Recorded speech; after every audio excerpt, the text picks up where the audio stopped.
Cajun capital of the world. I'm the average Lafayette, Louisiana kid. See, I'm back on my...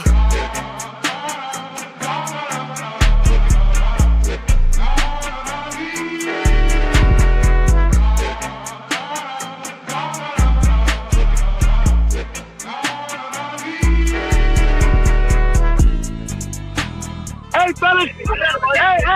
Hey, Brady Review said, congratulations. Say what's up, y'all. Yeah!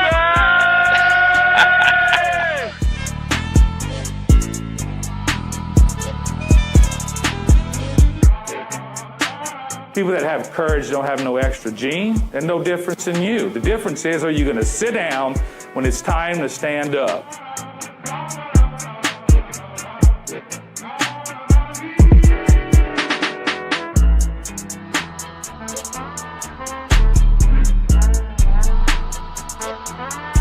Ladies and gentlemen, welcome in to another edition of Rage and Review, where my camera just went out.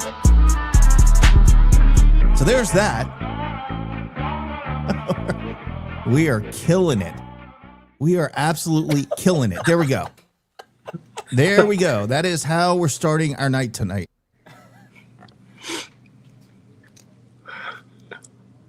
Well, what up, boys? And we'll be back after these messages. If I knew how to send it to the messages, Jerry, I would. Yeah, that's a good point. All right, you know what? I'll while Nick tries to figure it out, I'll get it started. So, guys, it's been it was a rough weekend last weekend. And where did Mike go? Okay. And overall, it's we really needed that Tuesday night. But before we do that, before I say anything else, Cole, what up, stranger? I know. It's been a while, man. It has been a while. And I'm going to say this. I told Nick in the background before the show started, being out the last 2 weeks has kind of been really weird. Sitting here at my desk, back on the pod, back at the mic. It's weird. It's kind of like you took a vacation and you're back home in the real world and you got to get your feet re-wet and get back in the fire. So I'm glad to be back, though, man. I texted Mike early this morning. I told him, hey, I'll be back on the show. And he's like, man, sweet. He was like, it just feels like the conversation is a lot more lively when you're on. So I appreciate the love. But I will say, Mike, Big Kev, RC, they have really carried the load in my absence. They've done an absolutely great job. I was able to call in on the post-game, show Sunday to tune in and give my thoughts about the weekend. But it's not the same as being on camera with you guys. And I'm really excited that, the Cajuns got back on track Tuesday. I know we're going to talk about that in a second. But man, we get ULM in here this weekend. And it's not the same old ULM. They're actually playing a lot better ball than they have been over the past couple years. And we're going to get to that in a second. I guess we're just waiting on Nick to jump back in, and we'll do a quick recap of the Tuesday night game. I know there was a lot of excitement on those, what we're going to call it, $2 Tuesdays? $2 Tuesdays. We had. I'll say this, and Mike, you're gonna agree. We had a pretty damn good crowd for a Tuesday night, and it was really loud, and we had a lot of fun. So I'm just glad that the boys were able to get back on track. And look, I'm gonna put my drink down. Josh Lim, welcome to the party, baby. Hey, the coming out party. My fellow half Asian is pulled through for us. So. We got some half Asians on the team, so I got to show some love for my fellow half Asians. But no, that was a great, like you said, a great coming out party for Josh Lim and Jace LaCava as well. Proud of the West Bank, right? Proud of the West Bank. Got to show love for my in-laws down there, my family down there. But look, overall, it was just it was kind of what the doctor had ordered, right? It was what the doctor had ordered, so it was good to get back on track. Look, that same pitching staff that Southeastern used against the Cajuns shut Oklahoma out. And Oklahoma turned around and won the series at Alex Box against LSU. So definitely the response we needed. Nick, I think Nick's back in here. Nick, let's bring you back in, dude. Nope. Okay, never mind. Okay, well, tell you what. Mike, how are you? Okay, so thank you so much, like Cole said, for covering for us on Sunday. I know it was kind of gruesome. Unfortunately for me, I had some family obligations, so you came in and filled that void, as depressing as it was. But did you feel like we got back on track on Tuesday? Is the week been better since Tuesday night? Absolutely. That was like a boost of morale after Tuesday night's win. That was absolutely what we needed, especially after last weekend. There you go. Oh, Question to ask, Jerry. Yo. Why you were in such a hurry for me to get back on camera? Well, because I was about to go to the You were sponsors. freaking out, bro. No, I wasn't. I was waiting. I was about to go to the sponsors. I didn't want to. I didn't Did you want to figure out how to do the sponsors? Hey, I everybody, did. by the I way, did. I'm back. You know, I hate Windows computers for this exact reason. Did it update on do you? this kind of stuff? No, Was it- no, Oh, it just okay. stopped working. Nothing. When you pay for something to work and it doesn't work, it drives me nuts. Jerry's a perfect example. When you try to get Jerry to work and he doesn't work, it goes to shit and it pisses me off. Anyway, sorry, Jerry. I love how I'm just like Nick's, like I'm his default catching scapegoat. strays. I just his default scapegoat. Well, you're an easy target. Boys, how about this? How about we try this all over again? We'll go to sponsors. When we come back, we'll get into Southeastern and continue the show. Is everybody good now? All right, we're good. Back after this. We'd like to thank the following partners who make Rage and Review possible. Our title sponsor, the Best Stop Family Market, with locations in Katy and Baytown, Texas, Toledo Bend, Karen Crow, and of course the official location opened in 1986 in Scott. Visit the Best Stop and ask about the Rage and Review tailgate platters. Gulf Coast Bank, title sponsor of the Tailgate Show every Saturday, 3 hours before kickoff.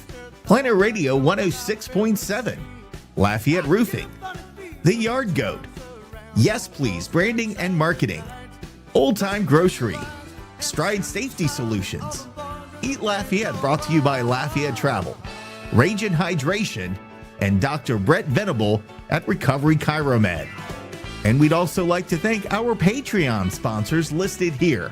For only $2 a month, you too could have early access to uncut interviews before they air here on our shows. You also get an exclusive Patreon icon next to your name on Cajun Threads, the official message form for Rage and Review. If you are interested in joining as a Patreon, visit us at patreon.com/Rage and Review. Thanks to all of our corporate and Patreon sponsors for making this show possible. They don't have alcohol at Best Stop, do they? Because I would need some Best Stop, whatever they have over there. Yeah, they do. They do. Yeah. Boys, let's get into it. Now that we've kind of fully recovered, at least I've recovered from the what just happened. Louisiana gets the win in midweek action as they take on the Southeastern Lions. They end up winning that game 9-3. They go up 6-0 in the fourth with a barrage of hits from a bunch of guys on the team that we're going to talk about a little bit. We want to give a shout out to Jace LaCava. I think he had a great game. Potentially made a case for him to be an everyday player for us. Lim, how about him getting his first home run of the season? Cuff, unfortunately, got his fifth home run of the season against us, but that's okay. That's all right. We'll take Lims. And by the way, it wasn't a solo homer. So that was something that we hadn't seen in a while. But Cajuns get 9 runs on 6 hits. There was 1 error for Southeastern, 3 runs, 4 hits, 1 error. Ty Roman got the start, gave up 3 runs. All of them earned. Got into some trouble. We bring in J.R. Tillett. J.R. Tillett walks 2 batters. And, that was the end of his night. And I'm going to want you guys to comment on why we brought J.R. Tillett in at that moment of the ball game. But Cody Brash did Cody Brash things, shut it down from that point on. And, Cajuns end up securing the win with a few more runs in the 7th to make us feel a little bit better going into the 9th. I'll go around the horn, start with you, KG. Thoughts on the midweek action? Obviously, you liked what you saw out of the offense, started kind of to get things going. We mixed up the lineup. Someone here said, I think it was Bryce said that he's been saying mix up the lineup for a while, which Deggs likes to do. He hasn't done a whole lot of this season, but it was good to see some of the young pups get some action and really take advantage of it. Yeah, for sure. I mean, the point being with this lineup rotation is that, your infielders are going to be the same. We've already seen that all year long. We have had the same 4 guys for the majority, if not all of the season. The outfield, on the other hand, is still a revolving door, whether it be because of injury, cold streaks, what have you. I am glad, though, that these young guys like LaCava, and Josh Lim took their, opportunity and made the most of it. LaCava, great job last night. Hit some balls really hard. Josh Lim, I know he only went 1 for 3. He did have that 3-run home run, but even his outs were really hard outs. So, there's a case that these guys need more playing time. And, I'll let Jerry tell the story from the Diamond Club today with Deggs. I don't want to take his story, but I am expecting to see a lot more of Josh Lim, especially because he's such a weapon with his speed. We've seen what he can do with the bat on Tuesday, but he's arguably the fastest player on the team, even more so than Noah Lewis, which we know the kind of weapon that Noah Lewis is. On the flip side, with Jace LaCava, heck of an outfielder, a good frame. He's a good-looking kid. He clearly hits the ball hard. There's a case to be made if he's not playing in the outfield. Do you let him maybe get a chance at DH? Because let's call it what it is. Steven Spalita is kind of scuffling a little bit right now. There's also a door open in the DH role. So I'm not opposed to a little bit of a revolving door in the outfield until you can find 3 guys that are hot enough to take their spot in the lineup. I feel like Josh Lim in particular has done that, at least for the time being. The good news for me is that your infield, including your catcher, is solidified, right? Your diamond plate, like in the diamond, is solidified, and that's a big deal. That's a big deal. So, I would like it that way than the other way around. Could you imagine if we had a revolving door in the infield, how miserable that would be? Right. So, anyway, going back to the game, though, I kind of touched on it. Great crowd for a Tuesday. The $2 Tuesdays, the 2-for-1 Tuesdays, whatever you want to call it. Really got people excited. Day, right? The A-Bear Day. I don't know how good of a turnout that was. I'm going to keep that to myself. But the 2-for-1 Tuesdays, the $2 Tuesdays is definitely, Cajun fans are getting excited for that. You can tell they have good crowds on Tuesday nights because of those fan-friendly prices. But all in all, a great game. You got off to a 6-0 lead, kind of gave some back in the middle innings. It got to 6-3. Things got a little uncomfortable in those middle innings. We were able to get out of it. And then Josh Lynn, puts the dagger in them with that 3-run home run. All in all, though, it was a bounce back game. It's exactly what we talked about on the Sunday show, Nick. You needed that bounce back to get back on track. And that's exactly what it was. Nothing more, nothing less. Just, what are we in with? 6 or 7 hits? Is that right? Six So, hits. 6 hits? Yeah, 6 hits. I wish to see a little bit more on a weeknight, but absolutely. I would like those totals to be a little bit more, but you got 9 runs, so how picky do you want to be? But yeah, you get a ULM team in here that is not it's not the ULM team that we've saw the last 5 years. So they're filling themselves, it's a geographical rivalry. But man, Tuesday was a good bounce back. Leave it at that. I want to go back to Gandalf real quick. He talked about, Opelousas Catholic. They were down at the third base line, and when Mark Collins came in to pinch hit, they went crazy. It's funny because when it was at Houston and they put him in, some guys started singing this in the stands. This should be his walk-up song. No doubt. For a guy from OC, right? Opelousas SoStan. People not from Louisiana have no idea but we got to get to the hook here. We do, though. I can hear the jukebox play. There you go. That needs to be his walk-up song. Dags, if you're listening, which you're not. But if you are, we need to switch that out. Mike, I'll go to you next. Want to ask you specifically about the offense that we saw. Only 6 hits, but do you think it was a better approach at the plate, or do you think we just got timely hitting, or maybe it's a little bit of both? What do you think? I think it was a little bit of both. Obviously, the 4th and the 7th inning is really when we turned it up. But overall, our hitters only had 4 strikeouts. Extremely impressive. I like when the strikeouts are low. We drew 7 walks, and we had 9 RBIs. So, obviously, we had some really key players. Obviously, Lee was tremendous. Lee is so good for us. He went 1 for 2, drew 2 walks. Rigo had a hit by pitch, 1 for 2, 2 RBIs, 1 walk. Drew Marco 1 for 3, a walk and an RBI. And then obviously the stars, Lim and LaCava, they were so good. So I think overall, obviously, I would like a little more in those innings to score and hit more. But what we've done overall was pretty good and pretty impressive. The walks, the hit by pitches, I thought we did fairly well. I think in looking at Ty, the overall package of Ty, 5 1/3, three hits, 3 earned runs, 1 walk. I thought he threw really good. I thought he threw really well. 4 strikeouts, 2 hit by pitches. Obviously, the very last inning he was in, obviously gives up the home run to probably the worst person to give it up to, is the guy that played for us. So I was really hoping we would shut down those guys. I hope they do well, but I didn't want them to do well against us. And he did limit those hits to him. Connor Cuff got a hole of one, a nice one. But overall, I thought our pitchers do well. Cody Brash just can't get enough of the guy. I think overall we did really well. Jerry, talk to us a little bit about the story that KG was referring to at the Diamond Club. What was said over there?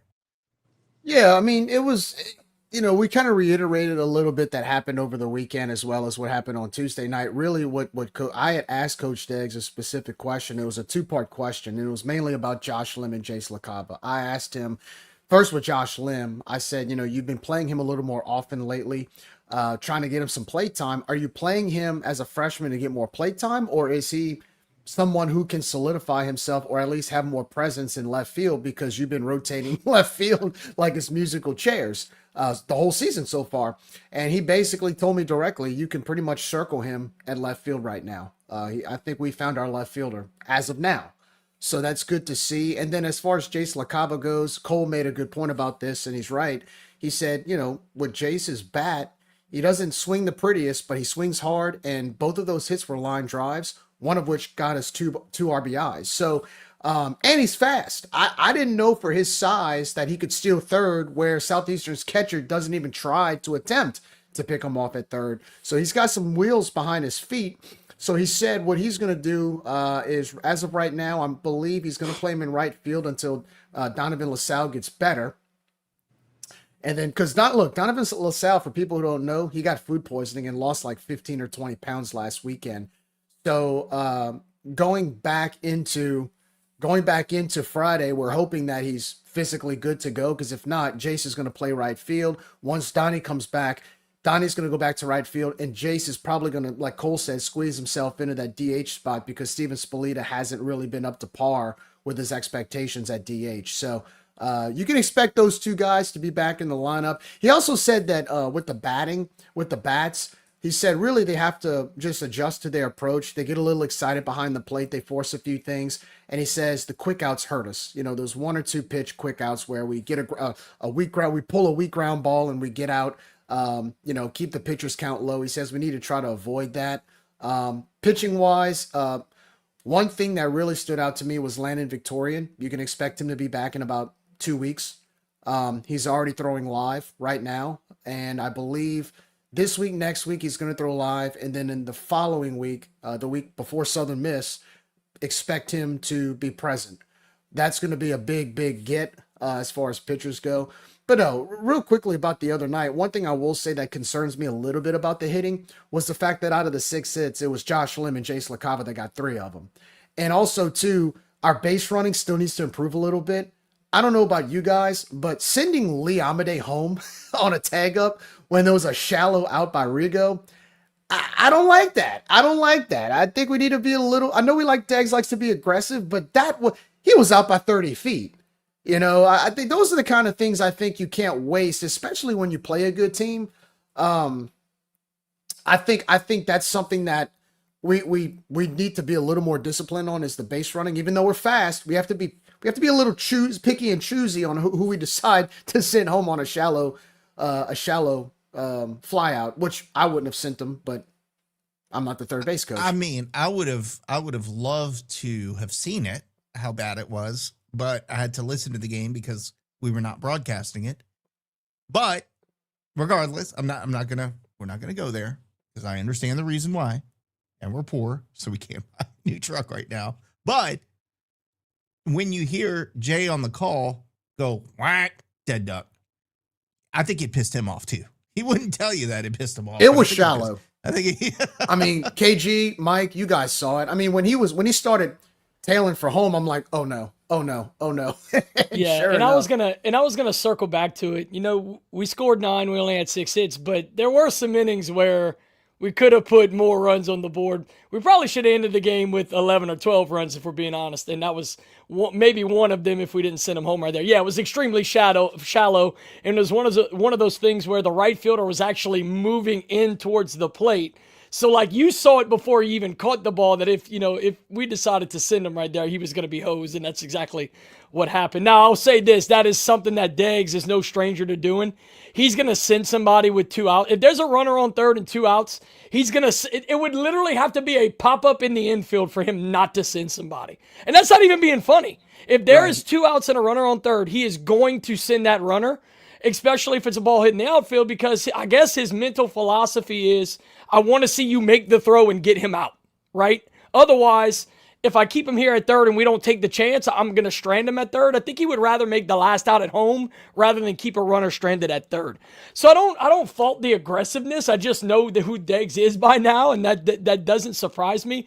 But yeah, in that particular moment, it was extremely shallow, and I think I don't want to say a normal coach because that doesn't make him sound good, but any one of us would have held him up in that moment. But that's not Deggs' philosophy. He's going to send him every time. Yeah, we know. Mike, I say that in a very disappointing fashion. Mike, let's talk. I want to circle back to Keb. Shout out Big Keb in the chat tonight, talking about Mandino. Where does he fit in this whole thing? So that is a very good point to make. So I have it circled right here. Mandino is the only outfielder with the highest RPI. He has RBI. He has 11 RBIs. So he's batting 227. He has 15 hits, 4 doubles, and 11 RBIs. So he is an outfielder that leads the outfield in RBIs. But what's interesting is that outfield seems up for grabs again. Obviously, I think Lim and LaCava are going to be there Friday night. Depending on how they do Friday, maybe Saturday, there's so many guys. Like I got points next to all these outfielders. We have 6, 7, 8 outfielders that we're rotating, all of them batting mid 2s. So what's interesting, I'm a fan of Mandino. I think Mandino matches well with Noah Lewis. He's a plus speed. Their batting averages are close. It's just RBI wise, Mandino has 11. I'm a big fan of him. I just don't know what we're going to do with all these guys in outfield, because you got Lim that just put on a show. You got LaCava that put on a show. I do think he rolls with Noah Friday night. But after Friday and Donnie gets well, like, what's he going to do with Donnie? Does he come back in? Does he let him rest? I think Friday night's going to determine maybe how he goes to Saturday, because if Lim and LaCava are still hot, I think they get Saturday. So I think it's going to determine what Friday night looks like. But, man, we got 6, 7, 8 guys that are rotating around the outfield. Yeah, we say that now, Bryce. Sacrifice the defense for guys that can hit, but the first time that some guy makes a stupid play, I'm not going to say names, we're going to get pissed off because we've been playing such great defense. So I don't know. We'll see as things go on, but I tend to agree. If you have a guy who's swinging the bat, which we desperately need right now, they need to get top priority in the lineup. And that's one thing that Coach Deggs said also. He said the 2 biggest weaknesses we're dealing with hitting right now is we're not focusing on the approach. And I think Josh had made a comment about chasing the first fastball. I think our players are doing that. What he mentioned was this weak ground balls that we're hitting right to infielders and getting quick outs. And then he also mentioned something about flares. We're hitting a lot of flares. We're not hitting much power right now. It's a lot of flares in the infield, a lot of shallow outs. So, and he said it's really all about the approach. He said a lot of the players on the team, there's no physical problem. It's a lot of mental stuff. That's why there's a few players, I'm not going to give names, but there's a few players who aren't playing right now. And he said there's nothing wrong with them. It's up here. So, I don't know. It's interesting. All I want to do right now is get Kev and Man About Town on here right now just to duke it out, because I'm reading their chats back and forth, and it's pretty funny. It's pretty funny, you know. Well, let's bring that up though, real quick. Let's bring that up, right? So we talk about how Southeastern pitching, right, beat Oklahoma 3-0, which very impressive. But then Josh makes a comment about how we have pedestrian hitting. I mean, look, two can be true at the same time. I think there were some gimmies by Southeastern. At the same time, I personally didn't like the fact that it was only Josh Lim and Jace LaCava, two guys who rarely see the field, get most of our hits. I mean, I see a little bit of both here, not to try to sound neutral, but I think there's some truth to both of that. What do you guys think? Well, I think, and talking about offense, while I have this thought in my head, nine runs is nice. Obviously, I'll take it every ball game. The problem I have is that we're one elite closer away from giving up 6 runs early in the game, having them tie it up, and then we're not talking about 9 runs at that point. Who knows what happens if Southeastern comes back and scores 6 in that inning? So, yeah, I want the 9 runs, but I think you have to look at the situation where we were a Cody Brash couple of pitches away from really being in hot water, and then we're not talking about it being a 9-3 win. It's 6-6 tied going into the 7th, and then we're having a totally different conversation. I didn't mean to go off topic there, but I'll let you guys respond to Jerry. Anything else you want to do? Well, let me just jump in here real quick. At the end of the day, guys, please, it's a midweek game. And I'm not saying that we don't have to literally look under a microscope. The midweek games are about getting your work in and getting the win. Is that not what we did last night?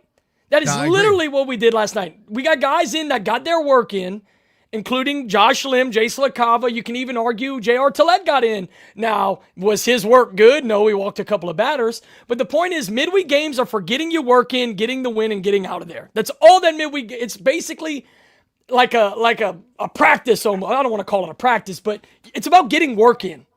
And that's what we did. So, I mean, I'm not gonna look at it with a microscope. I mean, yeah, Southeastern shut out OU. That's great. That's wonderful. All I care about is the W next in the win column, right?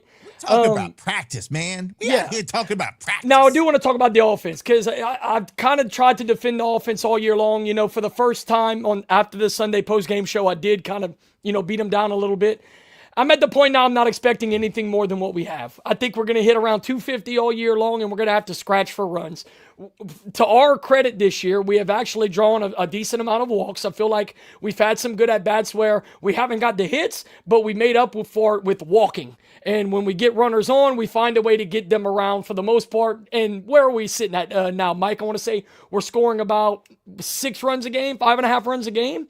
So not great, but I mean, if you give me 6 runs a game with my pitching staff, especially my weekend staff, in a ballpark that's not a launching pad, I feel good about that. You give me 6 runs at the Tigue on a weekend, I feel good about that. You give me 6 runs with Sawyer Pruitt on a Friday night, I feel good about that. Now, I will preface this by saying we have not scored on Friday nights, and like Josh loves to say, man about town, you are judged by how you play on Friday night. We do need to get better on Friday night because it sets the tone for the weekend.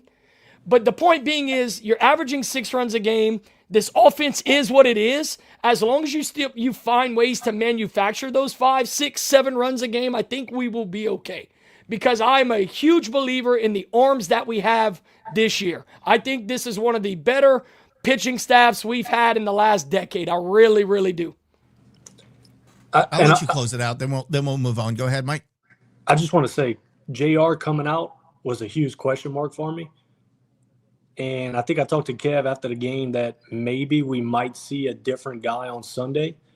So we will. It's TBA. Okay. So I figured maybe Ty Roman and JR might have the swap.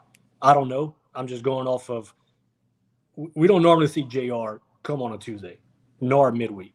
So for him to come out was like a red flag for me. So maybe we might see a different guy on Sunday. Maybe Ty Roman. I'm not sure. I'm assuming it's Ty. So that was kind of a Cody Brash. He needed his little bullpen. I think I really want to see him on Friday night after Sawyer Pruitt though. Yeah, so do I. I agree with you. And look, KG, I don't want to get into the weeds on this. So I'll close it out. Then we'll move on to ULM. But I agree and disagree with you. One, I think the problem is that if we have to nickel and dime every win through the end of the season, that doesn't bode well for us in conference or NCAA regional play. I think you can do that on weekends, but you can't do that when you start playing the big boys. And then, on those same lines, the reason I'm saying that is because, yes, I think we have a very talented pitching staff, but they at times can be very inconsistent. We saw that just last night with a pitcher who came in and couldn't throw strikes. We've seen that repeatedly through the season where we put guys in to kind of clean up a mess and they couldn't. Brash is the most consistent in that situation. And that worries me a little bit. And also it worries me that now it feels like the team may be getting that mentality. And the reason I'm saying that is because once you go down 3, 4, 5 runs, like we did against Texas State on Sunday, there was no compete. And it felt like that against them. It felt like that a couple of times this season. We've gotten blown out a few times this season. I don't want to lose track of that. And I don't want that mentality to seep into our brains that, oh, crap, we're down 5 in the 6th. Like, that's it. I don't think so. I've seen enough fight in this team for them to fight back for those situations. But gives me a little cause for concern where we're giving up big scores to teams that we should be competing or beating. I don't know. Maybe I'm the pessimist in this situation, but we'll move on because I don't want to spend the whole night talking about that. We do have to move on to ULM. By the way, had a great conversation with ULM athletic director SJ Tigue today. Funny story. The whole reason that we got SJ on was because we emailed the ULM athletic department asking to see if their baseball coach could be on our show. And every year in the fall, we ask every single program in the Sun Belt, hey, do you have a coach that would like to come on and talk football? Some of them reply, no, thank you. Coaches are busy, whatever. And Texas State and ULM both replied, we respectfully decline. And so we asked for the baseball coach this year, which we've gotten on previous years. Just last year we had him on. And this year she said respectfully declined. So we went to SJ Tigue to ask if he wanted to come on, and he said, sure, I'll come on. So we emailed that same woman saying, hey, he said he's coming on, schedule it. So that happened today. We didn't talk a whole lot about UL stuff. We did get into NIL and how that affects us, the Sun Belt. We talked about Louisiana Tech. Is there a plan in place? Do you think they're coming? He answered a lot of questions.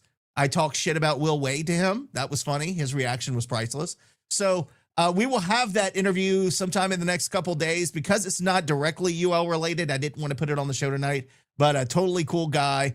You could tell he's really laid back and a lot of fun. And he was actually driving to Memphis to take part in the Memphis.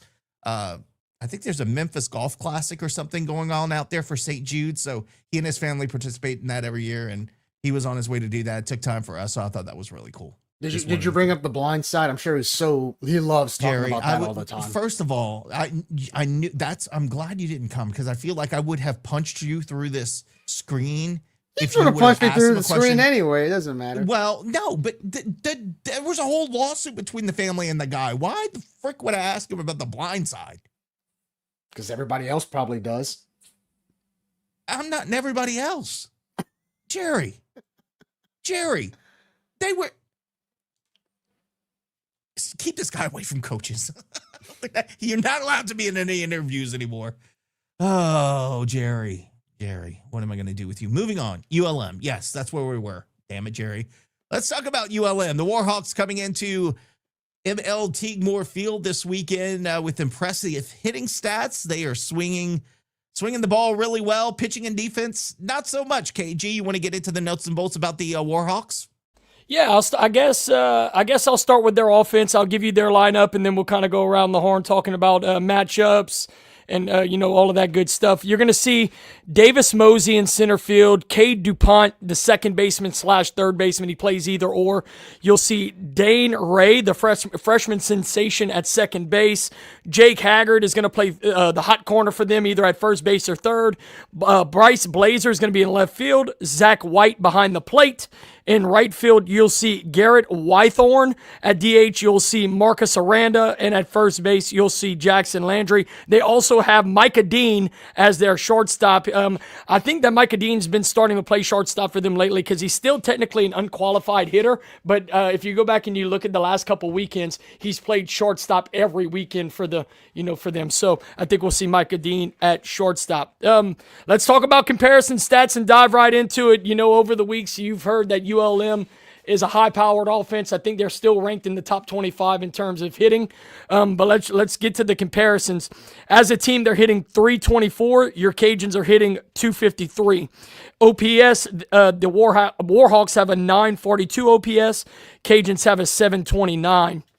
Runs scored to this point, Warhawks have scored 232. Cajuns have scored 138. So literally a 100-run difference, which is a big, big deal. Hits to this point, Warhawks have 290. Cajuns have 205. Home runs to this point, Warhawks have 30. Cajuns have 15. RBIs to this point, the Warhawks have 216 as a team. Cajuns have 119. Literally a 100-run difference. Slugging, they're slugging 515. Cajuns are slugging 376. Walks, they have walked 118 times as a team. The Cajuns have only walked 87. Pretty big difference there as well. Strikeouts, they have struck out 185 times as a team. Cajuns pretty much right on par with them at 187. On base percentage, they have a 427 OBP, and the Cajuns have a 353. And lastly, steals, because that's something we all pay attention to. As a team, ULM has 41 steals. The Cajuns have 50. I'm going to give you a couple of team leaders. Leading the team in batting average is Davis Mosey, the center fielder. He is batting a shade under 400 at 398. He also leads the team in hits with 41. Home run leader is the freshman Dane Ray, who has been playing second base for them. He has 7 on the year. The leader in RBIs is Jake Haggard. That's that guy that's going to play at the corner, either at third or first. He leads the team with 37 RBIs. He is an RBI machine with runners on. And then leading in steals on the team is Micah Dean, who has taken over that shortstop position. He has 11 steals on the year. Lastly, I'll give you a couple of notes that I came up with, and I'm going to ask a question because we didn't give Mike the answer. Only Nick knows the answer. So, Jerry, I'm going to see how good you are as well. ULM, to this point in the season, has an RPI of 156. For reference, the Cajuns' RPI right now is 11. To this point, we haven't played them yet. ULM will be the worst team in terms of RPI that the Cajuns have played this season by 54 points. Do you know who the worst team is that we've played this year? Nick knows the answer. Mike, I'm gonna let you. Jerry, I'm gonna let you go. You go. You got. Give me a team. LSU. No, incorrect. No? Mike, you want to punch in your final answer? Maryland. Nope, not Maryland. It is Rio Grande Valley. Rio Grande Valley has an RPI of 104. As I mentioned, ULM's RPI is 156. They will be the worst team we played up to this point by about a 50-point difference. They have a strength of schedule of 176. For reference, the Cajuns' strength of schedule to date is 7th in the country, top 10 in the country. Really good. Okay, so I got to ask you this question real quick before we move on. No, you're good. No, for sure. So I'm looking at, where did you get that from, Warren Nolan, or did you get that, where'd you get that info from? Warren Nolan. Okay, because I'm looking at real-time RPI right now, and they have ULM at 171. Okay. And UT RGV at 50. It was like 50-something. Got you. And that might be 69. before. Excuse me, 69. Got you. Well, yeah, I got it from a different site. But the point I was getting at is But I was going to say, and if that is correct, if what I'm looking at is correct, then LSU is, in fact, the worst team outside of ULM that we played. When I looked it up this morning, LSU's RPI, where I looked it up, was 92 or 93. And then I saw, now. Got you. Well, then there you go. Sorry, so real time. I didn't mean to nitpick you there, but well, the point that I was making, they're bad. is that ULM will be the worst team that we played up to this point in terms of RPI, no matter what metric you want to use. That was the ultimate point I was making. A couple of more things. They have been very good at home. They're 11-5 at home this season, but they're bad on the road. They're actually 3-7 on the road this season. And coming to the Tigue is a tough ballpark to play in if you rely on the home run ball, which at 30 home runs, that is a big part of their offense. They only have, I want to make sure I'm saying this right. They only have 2 qualified hitters out of their roster that is hitting under 300. So that tells you they got some studs on this team. And honestly, Micah Dean, who I said was an unqualified hitter, the guy that's playing shortstop for them now, is hitting 347. So he got an unqualified hitter that's also hitting 300.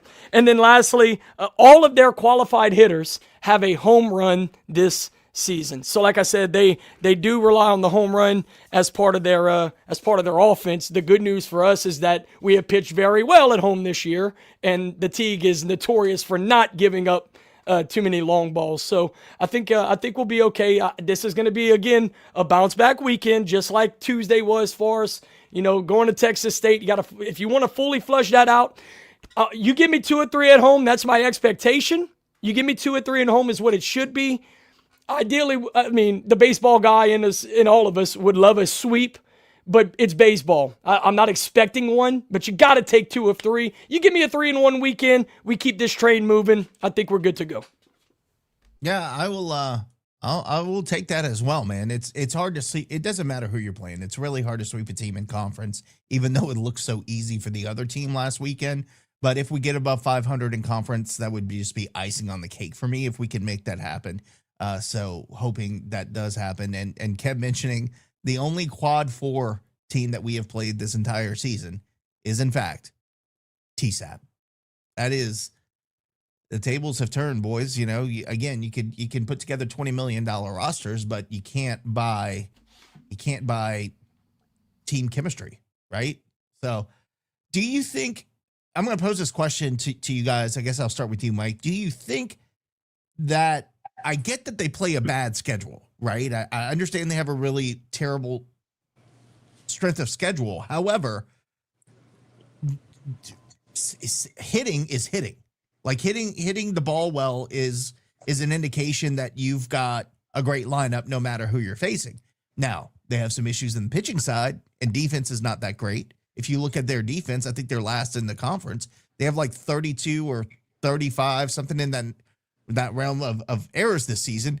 But do you think hitting translates when you're talking about having a weak strength of schedule? I get it's easier to hit off of bad pitching, but I don't know if a strength of schedule is a good kind of metric to put that against. Yeah, they have some really respectable stats. Like 99% of their lineup was batting over 300. So you really got to respect that they can hit the ball. They obviously have home run power. Their fielding is 966. But also, if you look at who they're playing against, it is complete opposite of the schedule that we're playing against. Their RPI, their non-conference, their strength of schedule, their non-conference strength of schedule is extremely low. But they're doing what they're supposed to do. They're hitting 324 as a team. So they are hitting the ball really well against bad opponents. So I think you almost have to respect them coming into this weekend and look at them as a threat. For me, like, I'm almost looking at it as like a Texas State. Like Texas State's RPI and non-conference and their strength of schedule was pretty low too. And then we got waxed and swept on the weekend. So I'd almost have to look at them almost similar to Texas State. Maybe not so much as their level, but you also got to respect them. Obviously, they can hit it. They can swing it. They got impressive numbers offensively. I think we have the advantage on the mound, but you have to approach each hitter as a threat and really try to keep that ball in the park. But I just think I'd like to think we're a better opponent, but you can't lie the numbers that they're putting up right now.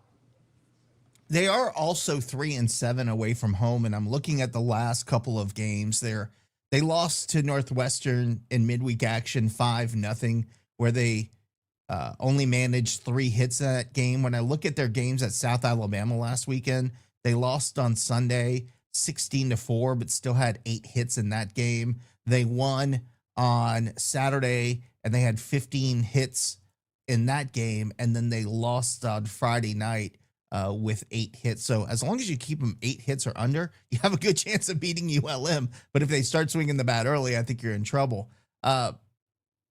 Jerry, you think the batting translates when you're talking about strength of schedule? I think it does. It depends, but it also depends on the type of pitching you face with those lower tier teams. I mean, you look a lot of times at them scoring, like for example, they score 17 runs against a pretty weak UNO team in the midweek, right? And then they go. I think the biggest thing about ULM that has thrown me off is if you look at their schedule outside of the Texas State series, they look very average. If you look at some of these scores, I mean, they got swept at home in a midweek series against the same Southeastern team that we pretty much dominated earlier in the year. And then you see them sweep at home against a Western Illinois team who's 5-18, where they scored 12, 11, and 11. They hung 12 runs on Alcorn State. They put 19 runs on Grambling State. They got 11 runs on Central Arkansas, 10 runs on Central Arkansas. Then they scored 10 runs against Northwestern State the first time in Natchitoches, and they still lost 13-10. So they're still scoring a lot of runs. A lot of these runs they're scoring are against teams that aren't that good. But I think that Texas State team throws us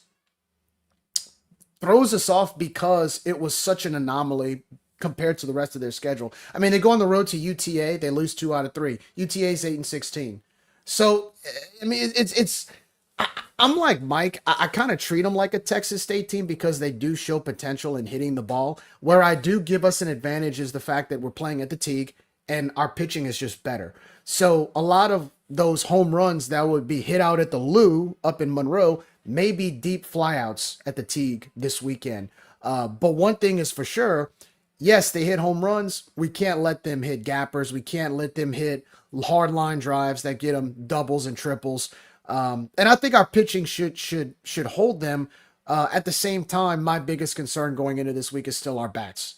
When you play a good hitting team like this, I don't care if it's at the Tigue, we still need to hit the baseball, and you want to win. You know, pitching can't carry you the whole way, especially with a team that can hit the ball. So I'm going to be looking at our bats. That's what I'm more concerned about. I think our pitching is good enough to hold their hitting in our ballpark. I want to hit the ball this weekend.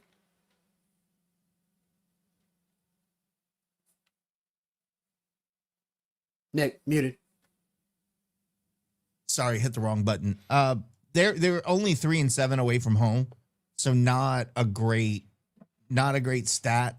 Again, they know their ballpark very well. They're 12-4 at home, so a big difference between home and away for those guys.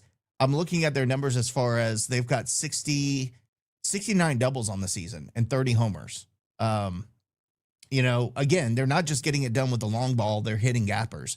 So I think that's something that we're going to have to pay attention to this weekend. I feel a little bit better with having on the Saturday start with Herm because, you know, he's a fly ball kind of guy. And then Sawyer, I think on Friday night, Pruitt's Pruitt, man. I mean, no matter what you throw at that guy, I think he's going to be successful, especially in our own ballpark. It'll be interesting to see, again, the Sunday decision where you probably want to have another guy who can pitch for fly balls. And the question again remains, can we get guys in the game on Sunday, and can we get middle to late relief from the bullpen that will come in and throw strikes not walk guys? Go ahead. I want to give you all an interesting stat. KG, I don't know if you saw this, but I'm looking at their stats right now. In the top 10 games where they've gotten the most hits, and it goes all the way down to about, let's see, 1, 2, 3, 4, 5, 6, 7, 8, 9, 10. The first 10 games, it goes anywhere from 11 to 16 hits. Do y'all know what their record is in those games where they've gotten anywhere from 11 to 16 hits in those top 10 stats? Yeah, the fact that you're it's asking. Probably a lot. You know what their record is? The 1 record? in 10. I was about to say, if you're Really? asking me, they probably only won 2 of those games. Wow. If you were asking, yeah. They've won 1 of those games. So I would have said 5. It's an interesting dynamic because a lot of games where they have hit less than 10 hits, they've won majority of them. I mean, they're 5-1 in games where they have 8 or less hits. So Jerry, go ahead. You actually make a great point that, and as we talk more about this team, it's starting to come to me that maybe, you know, you said it earlier, them sweeping Texas State is throwing all of us off because we don't know. Now listen, this is the Sun Belt, and Nick, you'll even agree with this. This is the Sun Belt 2.0 this season. Like, there's no cakewalks in the Sun Belt anymore. Even the lower tier teams are playing a pretty damn good ball right now. ULM being the perfect example. ULM, no offense to them, has been a bottom feeder in this conference for the last decade, maybe even 2 decades. And now they're playing over 500 ball and have one of the best offenses in the country. Now, granted, we just had a whole conversation about the teams that they're playing, but there's no gimmies in the Sun Belt anymore. You got to show up to the ballpark. You know, you got to lace them up and get on the field and play ball. The point that I'm saying as we're going in this conversation, This is a pretty damn inconsistent ball club. So what ULM is going to show up to the Tigue this weekend? Is it going to be the ULM that just got shut out to Northwestern State? What's up, Jerry? Y'all about to roast me. I looked at the pitching stats, guys. I'm sorry. Where they've given up 11 to 16 runs, they're 1-9. Where they've hit the ball, they're 7-3. Where they've scored anywhere from 12 to 18 runs, they're 7-3. But still, there's 3 losses in there, and they're to some pretty bad teams like Central Arkansas. They gave up 12, UT Arlington, and Northwestern State. Well, so still there is an point, opportunity. Though. No, but still to the point though. There's a team. This is a team that just swept Texas State. Two weekends ago. We saw what Texas State did to us. They embarrassed and they put belt to ass on us this weekend. There's no better way to say that. But that's what's throwing the whole wrench into this thing is that this team swept Texas State. So this transitive property might care. Like baseball's weird. We talk about it all the time. That doesn't happen. That's not a thing in baseball. The bottom line is this is a team that has they're 176th in strength of schedule and they're only 14-12. I mean, you would think with that schedule, the Cajuns might only have 2 losses to that point if we played this schedule. I'm not even being funny about it. It's just that who you play matters. And the Cajuns have a top 10 SOS, and we are literally just outside the top 25. Now, do I care about rankings? Not anymore, because we saw what happened whenever you get ranked. So the point being is that, yes, who you play matters. That prepares you for the next level. It prepares you for conference. I think they do have inflated offensive stats because of the teams that they've played. And bottom line to me is this is a 14-12 team that's played a bad schedule. Yes, they have a respectable offense, and yes, they're dangerous. But guess what? You still have to pitch and play defense too. And the Cajuns' offense is not dead in the water. It's not like we're sitting here talking about a team that's hitting 100 and struggling to score runs. As I mentioned early in the show, we're still scoring 5, 6, 7 runs a game. If you give me that this weekend, you're gonna win. That's kind of where I'm at with this, boys. Well, I mean, if you look at the most, like I said, hits, they're 7-3, where they've hit the ball the most. But if you look at their runs, they're 9-1. But if you look at these teams they've beaten in those 10 games, Grambling, UNO, they do have Texas State on here twice, right? Which is the anomaly. But Alcorn State, Western Illinois, at UT Arlington, again, they lost that series there. And that's really it. And then you got Central Arkansas in there. So their teams, I mean, I would think that looking at these teams outside of Texas State, we'd probably go 8 for 8 as well. Now, I don't think we score 15 runs, but I would think that quality of opponent that you said, Cole, I think that would also complement if the Cajuns were to play them, we would probably have similar results. And I want to chime in. I'm glad we're playing at home because that gives us, obviously the advantage because I think it's whoever team shows up. I do think we have the upper hand. I would like to think, but from outside looking in, their center fielder, Davis Mosey, he's number 94 in the top 100 outfielders, according to D1. Then you have Jake Haggard, the corner guy, first and third. He's number 45 in the top 50 third baseman. Justin Robinson, the pitcher, according to D1, he is a draft prospect throwing 95 to 96. They projected them to be last in the Sun Belt. I don't know if that's accurate. I think they're better than completely last in the Sun Belt. I think we're going to obviously see that this weekend. Micah Dean, he is a 2027 draft prospect. Dean Hanna, he's an impact freshman. So it's not like we're seeing a bunch of duds. Like I think we're going to see some guys.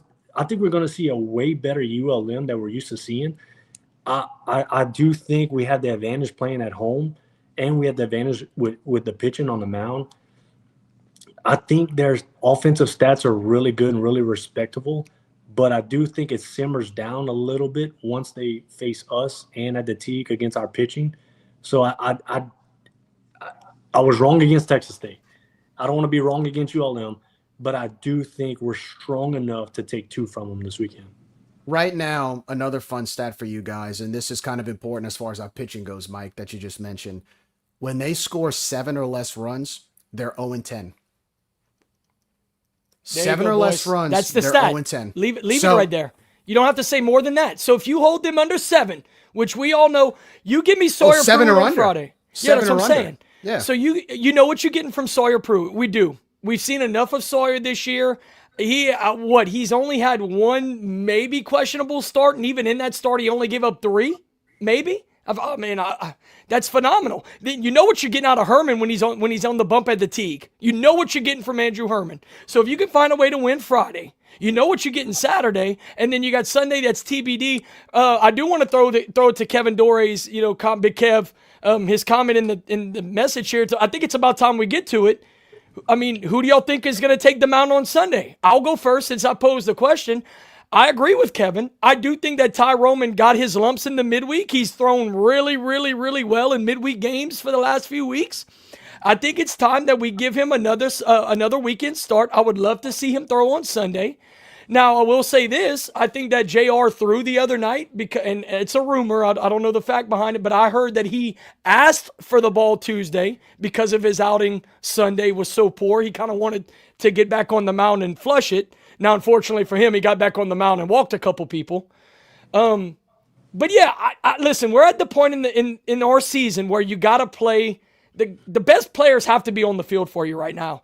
And I'm sorry, but Ty Roman has a 2-point better ERA than J.R. Tollett does at this point.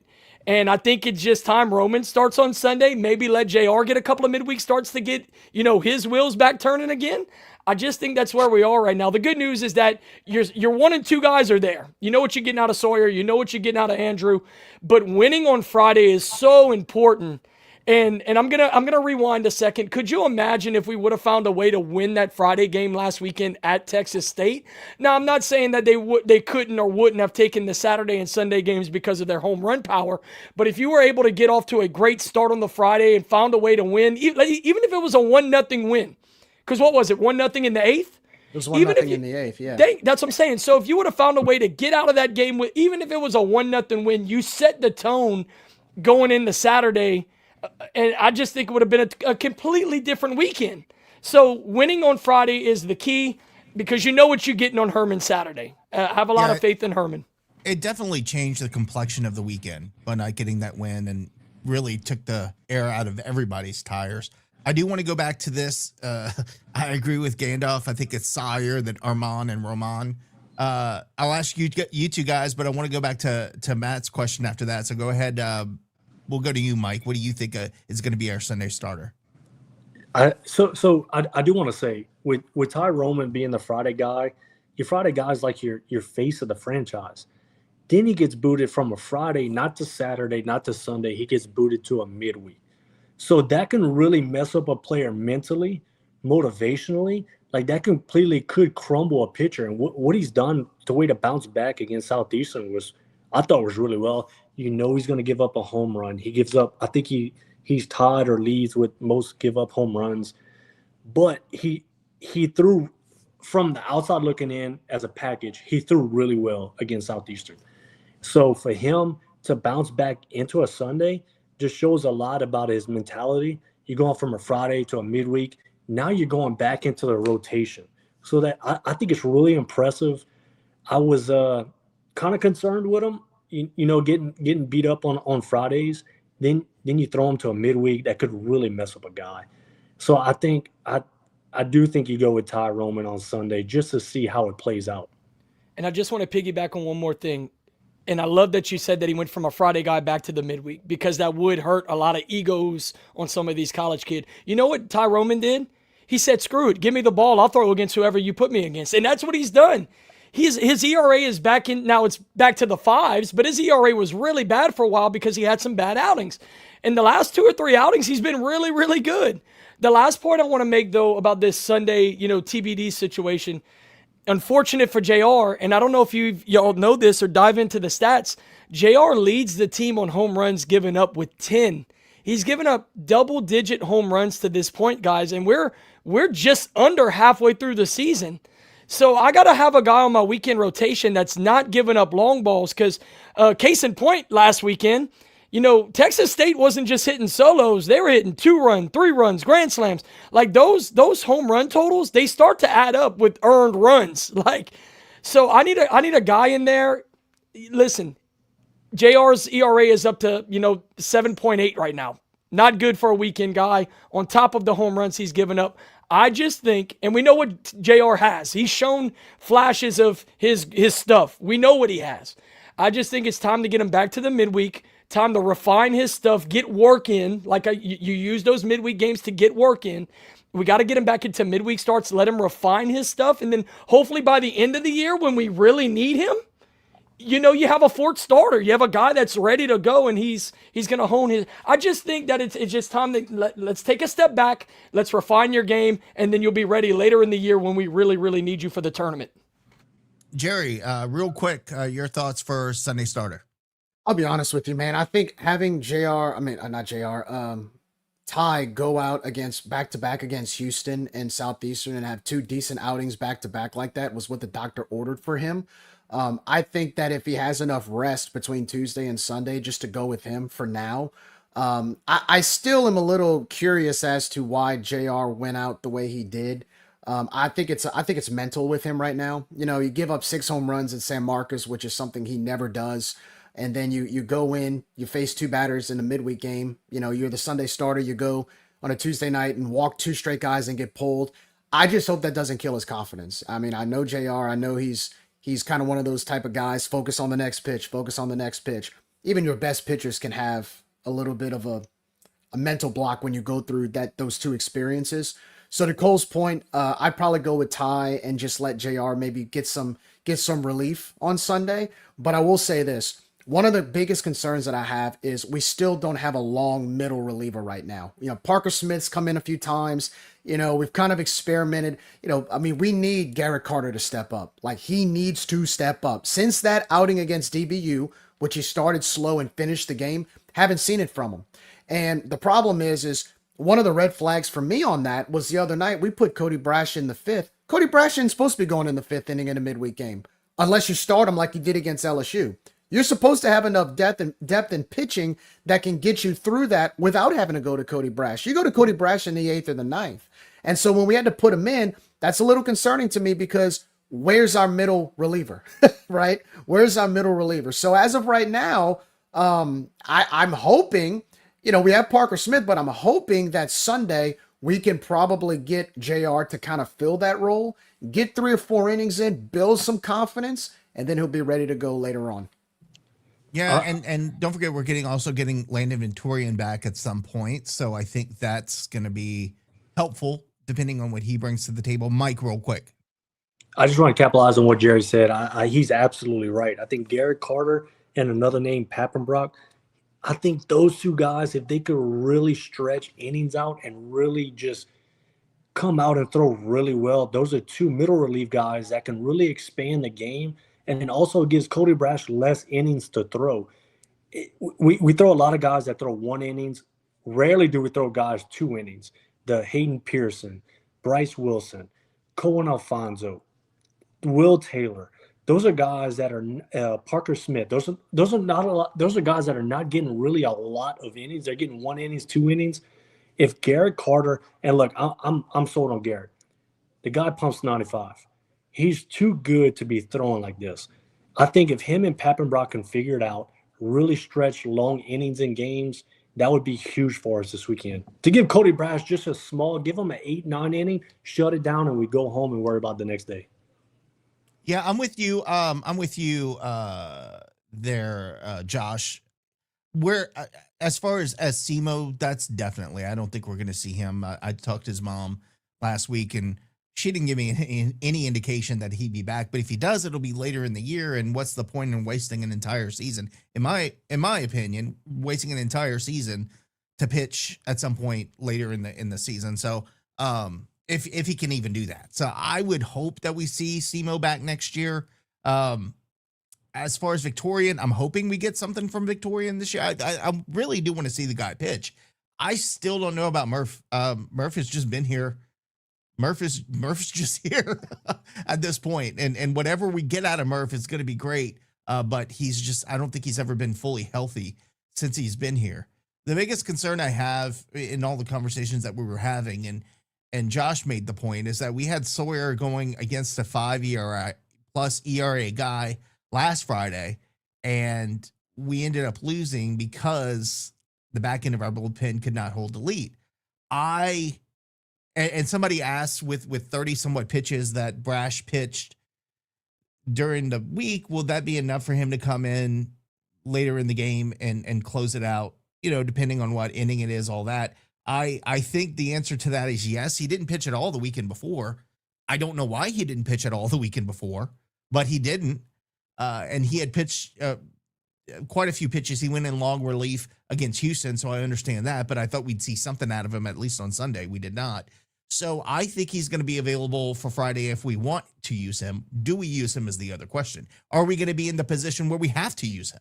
That's all something that is kind of out there, Jerry. Well, to Josh's point about Friday night about the guy with the 5 ERA, we got to hit the baseball. That's why I'm so concerned. I mean, if ULM is 0-10 in scoring 7 runs or less, that's because the other team scored more than 7 runs. We have to score runs.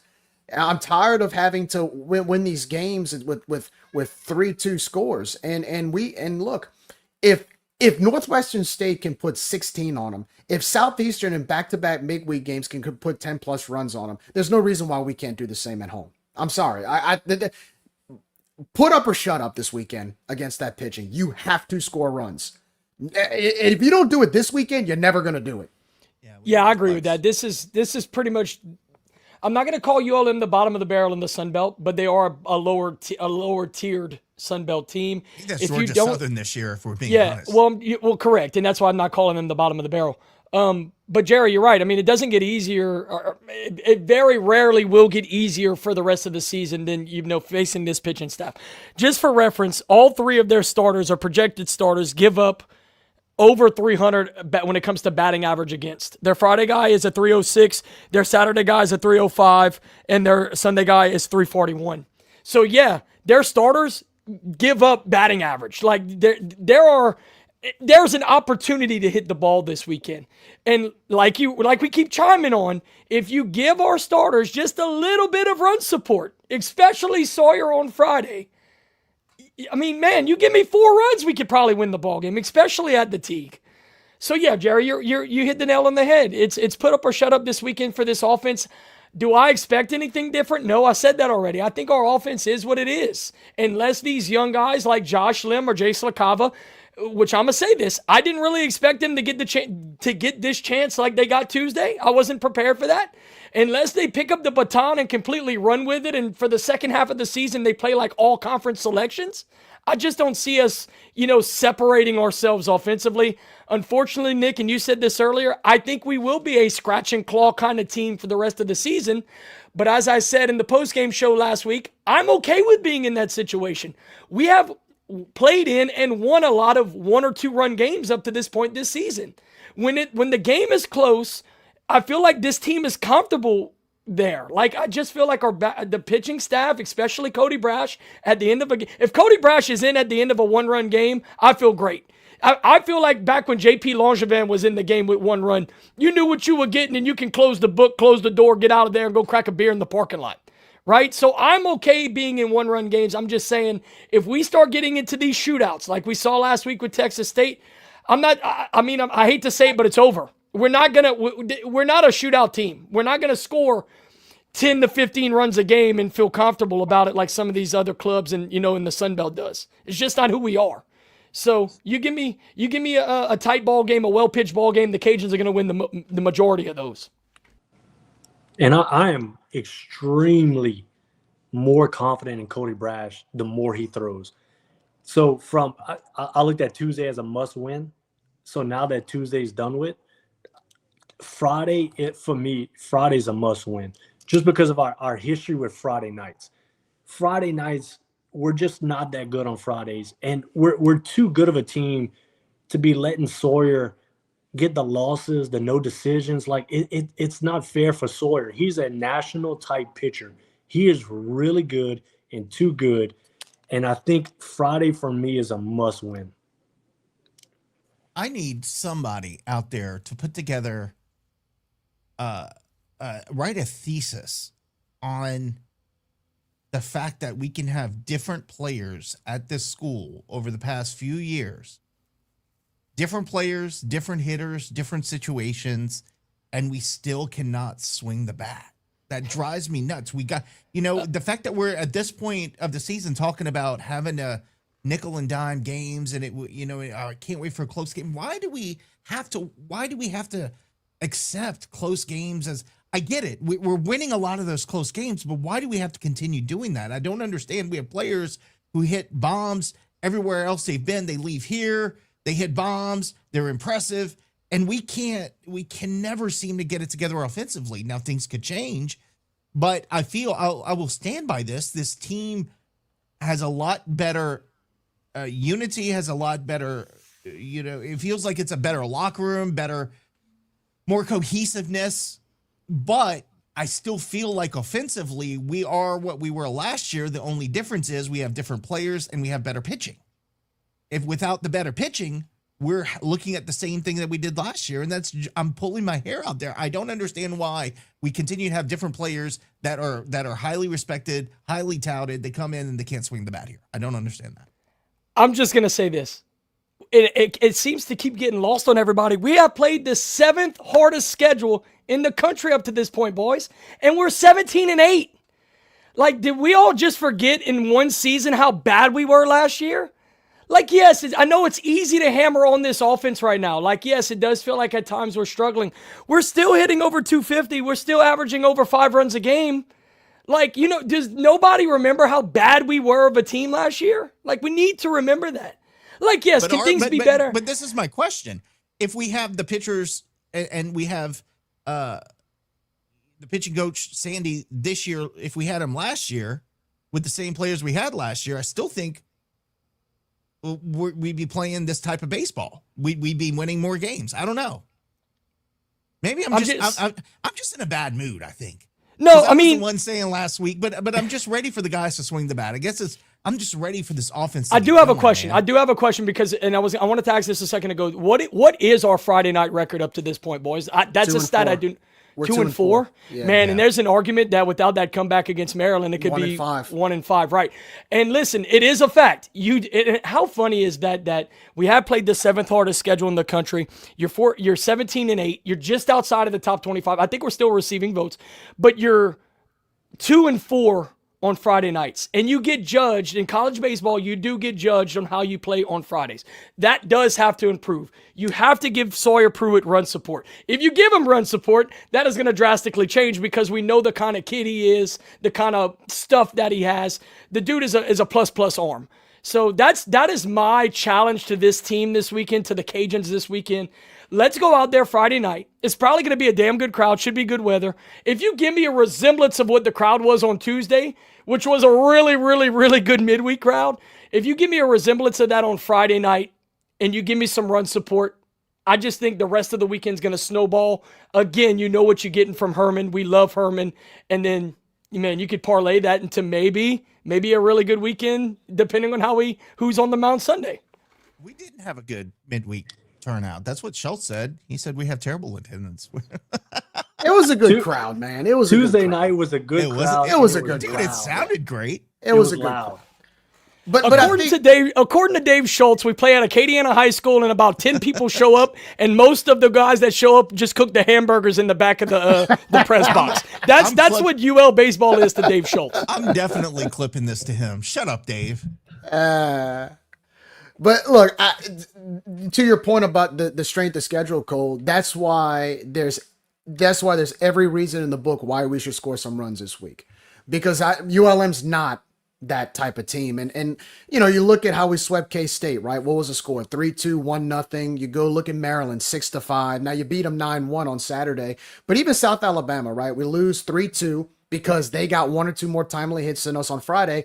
And then we come in on Saturday, we dominate them with Herm. Or we beat them by 1 run with Herm. And then we win by 1 run on Sunday, 3-1, 4-2, low scoring games, which is good. But at the same time, when you play teams like we're about to play, and I'm looking at some of the teams where they've given up a lot of runs, we should be able to complement that. I expect this. That's why I'm being a little critical with our bats this particular weekend, because you're not playing an elite team, and no disrespect to ULM, but we should score some runs against them based on their opponents that they've played and the runs they've given up to some of the teams that they've even beaten or lost to. Let me ask one more question, and then we'll talk about their pitching staff, which we still need to talk about their rotation and what they have on the mound for the Warhawks. We're 17-8. Would you rather be 17-8 with the seventh hardest, record to this point in the season in the country, batting .250, or would you rather be 17-8 playing the 170 ranked strength of schedule, batting .350 as a team? Like, what would you rather? Here's the deal. I think it's because I'm still pissed off about last week, because let's not forget we played Texas State, who does not have a great pitching staff according to every single metric and everything that we looked at. And they were like I think they were 100 plus in RPI, and now they're in the 60s because they swept us. So that's why I have pause this weekend. That's why I need to see if last weekend was just something out of the blue that should never happen, or if last weekend is a trend because we're doing the same shit against a very similar team that has a worse strength of schedule. That's why I'm holding my breath on Friday, because I need to see whether or not last weekend was an L because it was a loss or an L because we learned from it. That's what I need to see out of the team this weekend. No, for sure. And I'm going to say this. The keys to the game, if you want to call it that, minimize walks, keep the ball in the yard. I think if you do that this weekend, you have a very great chance to win some ball games. That's the bugaboo for this pitching staff this year. As great, I don't want to call them great anymore, or the ERA has dipped. As good as our staff has been as a whole, the bugaboo has been giving up the long ball. And unfortunately for us, the majority of the time when we give up the long ball, it's not a solo. It's a 3-run. It's a 2-run. It's a grand slam. So that's, if we stay away from giving up the long ball, especially at the Tigue, and I'm going to say this until I'm blue in the face, and everybody that's watching knows this, the Tigue is notorious for not giving up the long ball. So it's very hard for teams that live and die by it to come in here and continue their success, because, Jerry, you said it a couple times tonight, a deep fly ball, one that would be going at a Texas State, a DBU, maybe even the Lou, that's just caught at the front of the warning track at the Tigue. So you got to find other ways to beat the Cajuns. I'm going to listen before I know we kind of, started talking about some other things, but we do need to talk about their pitching staff. And I'm going to jump into it. I'm expecting to see Adam Brodnax as their Friday night guy. He has a 3.76 ERA. He's 1-1 on the season. On Saturday, we should see Brant Corley. He's 1-1 on the year with a 6.49 ERA. And then on Sunday, we're projected to see J.C. Dermody. He is 4-1 on the year with a 6.75 ERA. Keep in mind, like I said, batting average against for all of these guys is over 300. So there is going to be opportunities to put the ball in play. Now let's kind of talk about their bullpen. I'm going to talk about their top 3 relievers in terms of appearances and innings pitched. Adam Tubbs is probably going to be one of the guys we see first out the pen. He has a 5.21 ERA. I want to say up to this point, he has like 19 innings pitched. Number 2 out of the pen, you'll probably see Holden Hess. He has a 6.16 ERA. On the season, he has thrown, again, 19 innings. And then lastly, you'll see Tyler Rourke. He has a 5.4 ERA, and he has thrown 20 innings this season. So that's a little bit of a look of their pitching staff. Like I said, it's night and day difference from what their offense is doing. Their offense, on paper, statistically, is a top 25 offense in the country. All I'm saying, and I'm not being ugly about it, take it with a grain of salt, because they play a very weak schedule, guys. And that's why I posed the question: would you rather be playing the 7th hardest, schedule in the country with a 250 batting average, or be playing the 175th and hitting 350? It's all of this stuff kind of levels out. And I really think our pitching staff is going to carry the water for us this weekend. That's what I need to see out of them. Honestly, I just want to see that out of them. So, we just got to take care of business. I think we don't have to worry about another Texas State debacle, because you certainly can't hit 11 home runs against the Cajuns in the Tigue, but we've got to be better offensively to take. I think we need to get Sawyer enough run support to feel better, and then the back end of the bullpen has to stand up, and I think that's going to be the key to the weekend. We got to win on Friday night, boys.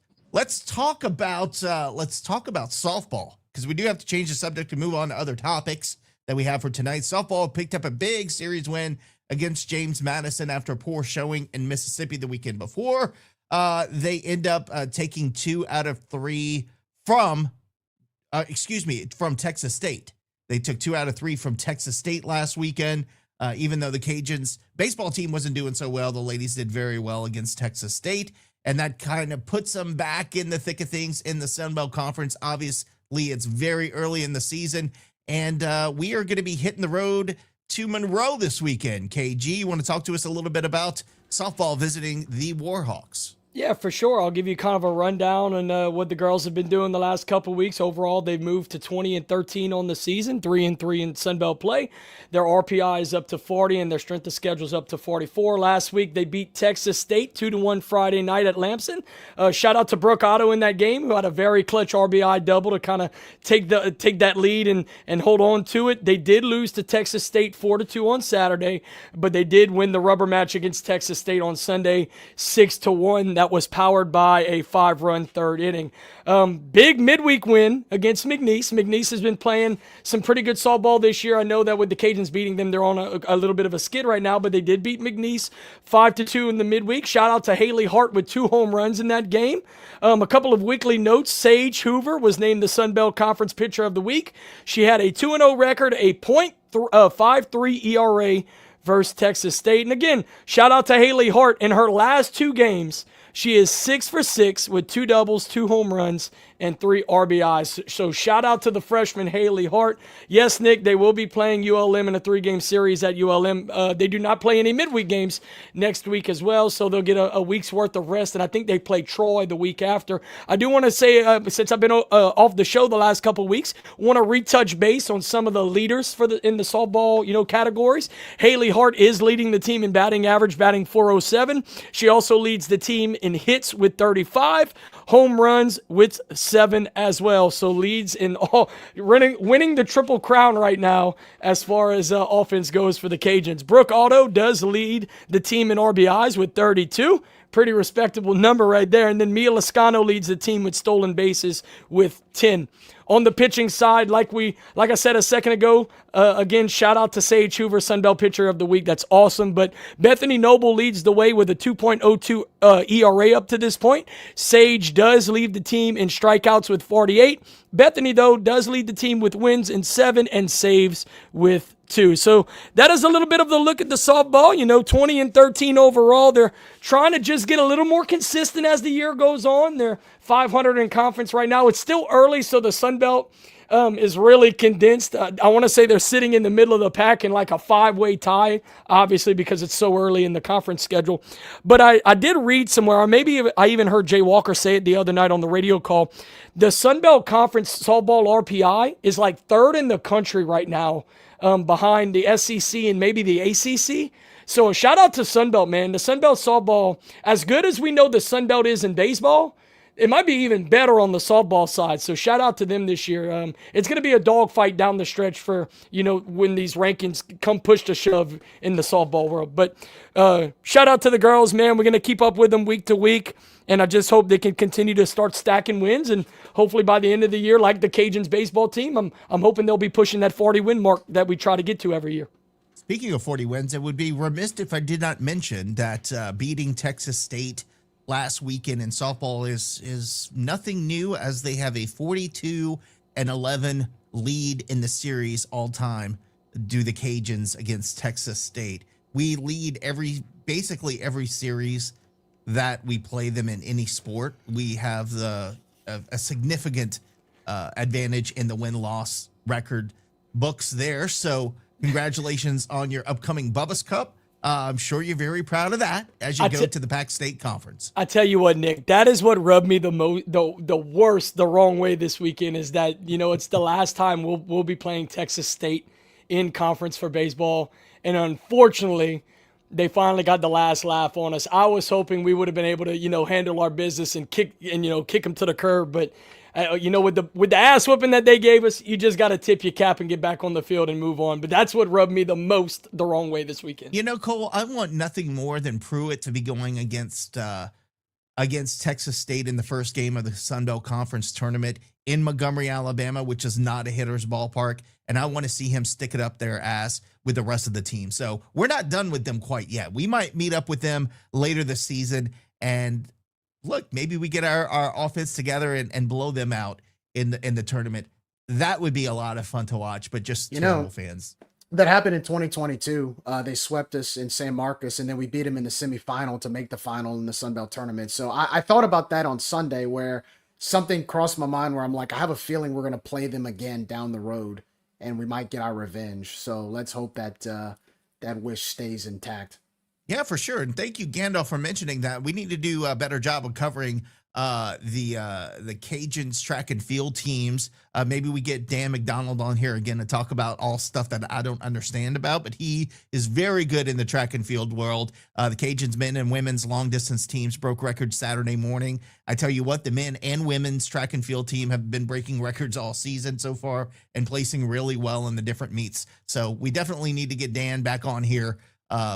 I just need help in trying to figure out the questions to ask, because let's be honest, talking track and field is not easy, especially because I know nothing about it. So that's what Dan is here for. Let's take a look around the Sun Belt Conference standings in baseball. Coastal Carolina leading with they're unbeaten so far in the conference season. Let's not forget their two top pitchers are out and one of their best hitters are out, and they still maintain a 17-7 overall record and came back from behind to beat Clemson. They were down like 9-3 at some point in the midweek, and they came back to beat them, I think 13-9 or something around there. So Coastal Carolina is still doing work, even with their best players out. They are absolutely the most complete team with the best coach, maybe in college baseball right now, at Coastal Carolina. So look forward to playing them later in the season. Or do I? I don't know. Marshall coming in second place at 5-1. Now they have played some pretty weak teams to open conference play, but you know what? They took care of business, as they should, and they are 5-1 in conference and in second place. Coming in third place again, ULM 4-2 on the season. A lot of that coming from their sweep of Texas State in Monroe. And then you've got a log jam for fourth place: Southern Miss, Arkansas State, Texas State, South Alabama, James Madison, and Troy, all at 3-3. Louisiana, App State, Georgia State, and Old Dominion, all at 2-4. We definitely don't belong down there, so we got to pick things up. And then Georgia Southern just having a terrible season, 7-18 overall, 1-5 in conference. Rodney Hennon, if they don't turn that around, he's a longtime great baseball coach there, but that may spell doom for him. Coming up this weekend, as far as conference series, Coastal Carolina will travel to Marshall. Texas State visits Georgia State. That'll be an interesting one to watch. Troy travels to Georgia Southern. Southern Miss will host App State. Of course, Louisiana hosts ULM. Arkansas State will host James Madison. And Old Dominion, who lost a terrible midweek game to, I don't know, like Heathcliff University or something, Radford. I don't know. They lost to a team they shouldn't have lost to during the midweek. They travel over to South Alabama this weekend. So that takes you around the Sun Belt Conference, boys. I kind of ran out of breath there. Any series this weekend that you're going to pay particularly close to pay attention to particularly close? There we go. I see KG is frozen. I see Jerry is Googling something. Mike, any series that you look forward to this weekend except for ours? Well, Arkansas State, obviously, they're like one of the hottest teams in the Sun Belt. So obviously, they're a team I'm looking at. Obviously, your Southern Miss, your Coastal, Marshall. I think Troy's a better team than what they show.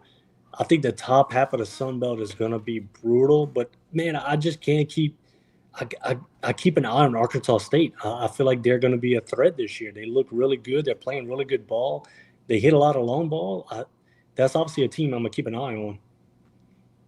And what's crazy, I mean, they went into Georgia State and won 2 out of 3. They won 2 out of 3 at Southern Miss. And I don't know, man. I mean, anything can happen. The Belt, JMU can go out there and sweep them this week. You just don't know. The Belt is that good this year, man. Yep. And I think somebody made the comment earlier that we're getting the same benefits that the SEC gets. Now, only RPI wise, are we going to get that benefit in Sunday selection show? I don't know, but I'll tell you, this is a lot of fun watching these teams play this weekend. And I don't know what Blake Cavell has anything to do with the conversation, but that guy,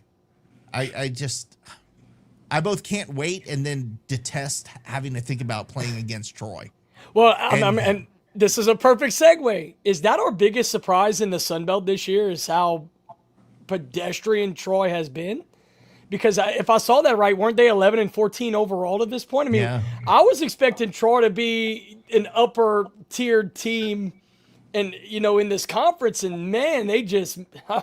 It kind of feels like the expectations they had, it feels kind of similar to what we had last year. I remember going into last year, I thought that, man, we got the pitching pieces, and it just never came together and it all kind of fell apart. That's kind of what it feels like is happening to Troy right now in real time. I think Troy is really the biggest surprise in the Sun Belt to this point, even if you consider ULM's offense, even when you consider how bad Georgia Southern has been.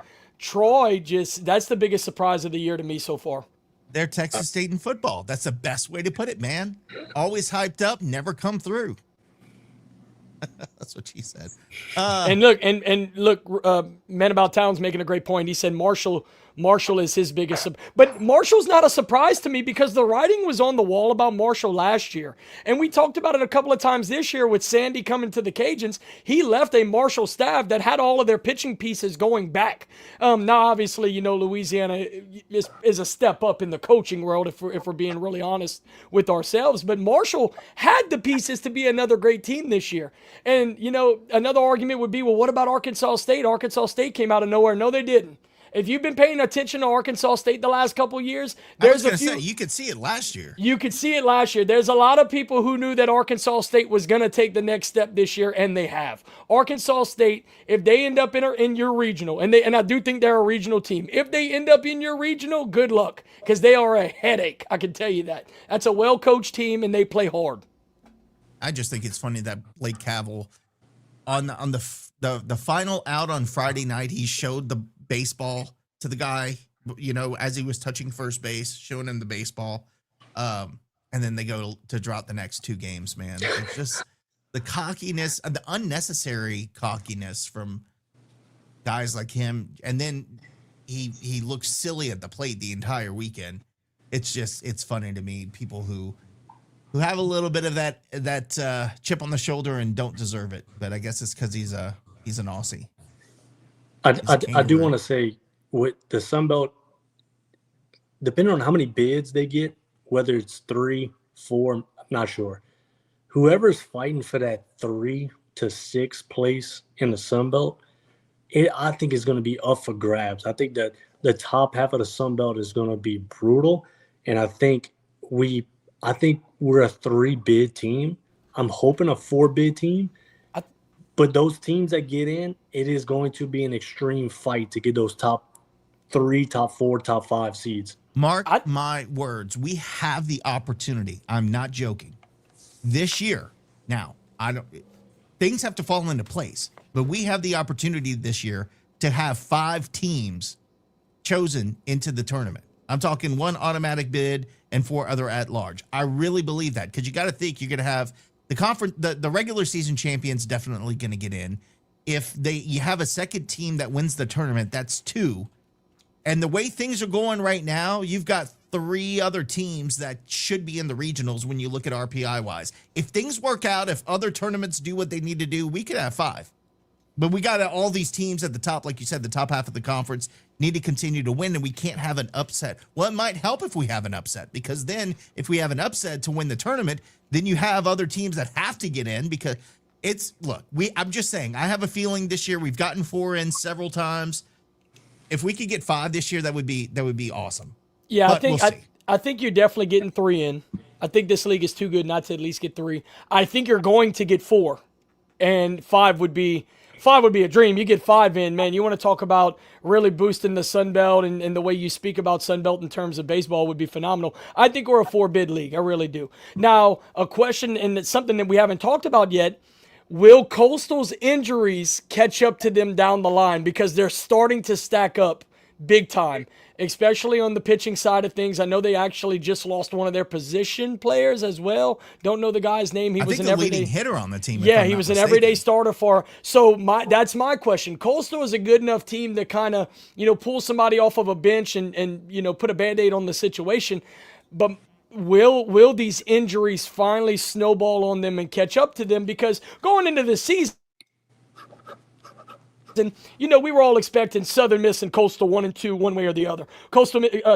Southern Miss is handling their business. Coastal to this point is as well. It's just that these injuries are starting to stack. So with that being said, Mike, you just made a great point. Yeah, those 3 through 6 spots, it's going to be a dogfight. It really will be. But if Coastal starts to slip because of their injury problem, it's really going to be 2 through 6 if you think about it, especially when it comes conference tournament time. So we're going to see, man. It's just the most fun conference this has been. Last year was such a letdown, right? I remember at the end of the year. At the end of the year, we were a terrible conference. We were a 2-bid league. We actually were embarrassed. I think the Southland ended up with a better RPI at the end of the season than we did. Like, that's embarrassing. So, but this is what we're playing. What we're doing right now as a conference is what I expected the Sun Belt to always be. This is a great baseball conference. I just told y'all about some softball numbers. It's a great diamond sports conference. So I'm excited, man. The more this goes on, the more we get to the nitty gritty down the line. It's going to start to be a dogfight for sure. And plus, this year I'm watching more games than I have in a couple of seasons as far as around the league because they're just worth watching. Because anybody can beat anybody except for like the bottom 3 or 4 teams. You expect them to get beat, but man, it really is very competitive. And look, the reason I'm saying 5 or so teams is because the SEC, the bottom half of the SEC right now is not impressive. South Carolina is not good. TSAB is kind of there, but they're not doing anything special. Missouri just got beat midweek bad by a team that should never lose to an almighty SEC team. In fact, I think it was the first time or the second time the team that they lost against ever beat a power conference school. I mean, ever in the history of the program. So I think there's opportunities there where they can't just say, oh, well, we went 3-17 in conference, but we play in such a tough conference. I don't think they're going to get that liberty to say that this year, because I think if anything, the Sun Belt has a better argument because the top part of this and even the middle part of this conference is so damn good. You can lose any week. So I don't know. Maybe that's just wishful thinking, but I think the Sun Belt needs to just keep winning, keep doing what they're doing, have less midweek nights like we did this week, because Coastal and we were the only two that really performed well midweek. But if we continue doing things like we're doing, I think we have a good outlook for regional time. All right, boys, let's wrap it up. It is time for Gourmets, brought to you by Lafayette Travel and Eat Lafayette, where we throw out some weird question and everybody answers in their weird way. I'm going to go ahead and throw up, I'm a little late doing this, guys, my bad. I'm going to throw up a map real quick. This is a map of Acadiana, and we're very familiar with it. It goes pretty far down. Some go even further. I think Terrebonne Parish might even be on some of them. Some of them include like West Baton Rouge, which is crazy. But this one to me is the most thought of. Like when you say Acadiana, this is Acadiana. So my question to you guys, are there any parishes on here that you think are really not Acadiana? And are there any parishes on here that you think should be included in Acadiana? I'll start with you, Mike. Either way, what are your thoughts? Is this true? Is this map perfect? Man, you got me on that one. Yeah. In fact, you know what? You didn't get the lead up to this because I didn't send you the rundown. So I'll skip you. I'll come back to you. KG, Acadiana. Is this Acadiana? No. So you have your core, right? So on another map, like you can Google it, it'll show you all the. Nothing's official. Legacy Acadiana. The legacy Acadiana, right? And they'll label those in pink. And then you'll have your core parishes labeled in red.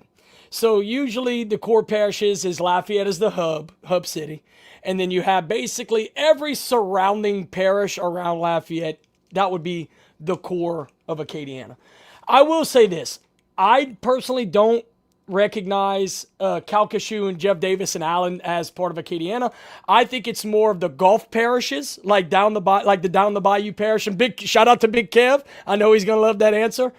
To me, those down the Bayou, like going towards Iberia, St. Mary, St. Mark, all of that good stuff. that to me is Acadiana, right? Anything that is on a waterway down the bayou, like I'm even going to call Cameron part of it because Cameron's too big to keep out of Acadiana, right? And it's on the Gulf. There's a lot of culture there. But yeah, if you're asking me what should not be included in a map of Acadiana, I would automatically rule out Allen, Jeff Davis, and Calcasieu. Give me Cameron, give me Pecan Island and all, Cow Island, all those places. I know that's in Vermilion, but and then you got all the river parishes and all the Gulf parishes. That is what I think of when I think of the area of Acadiana. So when you look at this map, it goes all the way down to Lafourche and Terrebonne. And typically I would say no, but Calcasieu, Allen, I don't know about Jeff Davis. I'm not sold on them. Cameron, they don't sound like us. Like they've got the twang, especially when you get into Calcasieu. Terrebonne and Lafourche, I don't typically think of them as Acadiana, but they got that accent. You ever heard O's mama talk? Like that's thick. Oh no, Gypsy Rose's mama. This is why them. No, Lafourche is such a hard very question Cajun, because man. if you're asking about that's what I'm saying. If you're asking about the geography of it, then yeah, you might only have Lafayette, the surrounding whatever, the geography of it. But if we're talking about people, if we're talking about where people live, Big Kev just said it. Some of the most Cajun people you'll ever meet in the world live down the bayou, right? So it's hard to say that that's not a part of Acadiana if the Acadiana area is where the Cajuns live, because as many Cajuns you think lives in Lafayette and the surrounding areas, there's more diehard Cajuns that live down the bayou. So it's a tough question to answer. I'm just saying it's easier to answer it when you start going west. Right? Yeah. So Calcasieu, Jeff Davis, Allen, that's way too west for me. That's north of I-10. Get that out of here. Cameron is on the waterway. That's why I'm comfortable with leaving it.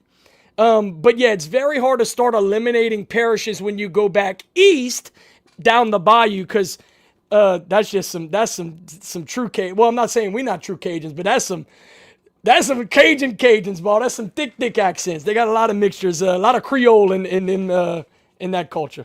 Yeah, that's why, and I agree. And they're looking at this like Avoyelles Parish, no.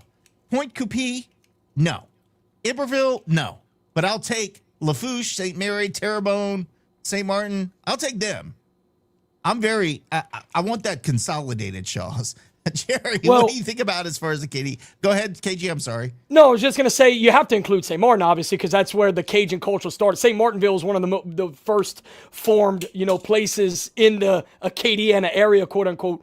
So St. Martinville, St. Martin, that whole, area has to be incorporated because that's pretty much where the root of it all began. And then, like I said, if you live along a waterway in South Louisiana, you're going to be considered an Acadian area parish. So, all right, Jerry, go ahead. Yeah, coming as somebody who lived kind of on the outskirts of it to the east, I'll tell you right now, like some of the maps actually have, and to answer your original question, Nick, some of the maps have Acadiana starting at St. Charles Parish, which is directly due west of Jefferson, where I grew up. What's ironic about that is, y'all know I'm from Kenna, and literally my house was a mile away or a mile and a half away from that parish line. There's no way that you would go from Kenna, brah, a mile and a half to the left and get into Acadiana. It just didn't make sense to me. So St. Charles Parish, St. John the Baptist Parish, some of those parishes along the river parish lines, kind of like around anywhere from St. James up north before you get to Baton Rouge. Some of those maps kind of incorporate that as Acadiana. I don't consider that Acadiana. Where I think Acadiana starts to the east side is right when it's part of St. Charles Parish to the west of the river, I think is where Acadiana starts. Once you get past Hanville and you get into Des Allemands and you start driving towards Raceland, then you're in Lafourche Parish. To me, Acadiana starts at that point because once you get to Lafourche Parish, those are Bayou Cajuns, okay? We got some Prairie Cajuns up here. Those are the Bayou Cajuns in Lockport, Raceland, Galliano, Fouchon. I'll even say that Grand Isle, which is the southernmost point in Jefferson Parish, I'd give them an honorable mention as far as Cajuns go. But once you get like to Lafourche Parish into Morgan City in that area, Patterson, where Big Kev's from, that's when you kind of get into that prairie land Cajun area mixed in with the waterways, like Cole said. So I think the heartland of Acadiana is where we are. You know, the 6 or 7 parishes. This is where you got the Prairie Cajuns blended in, but you definitely get a hardcore amount of Cajuns out in Lafourche and Terrebonne Parish. Calcasieu. Well, here's what I think about that part. Okay. You know the I-10 bridge?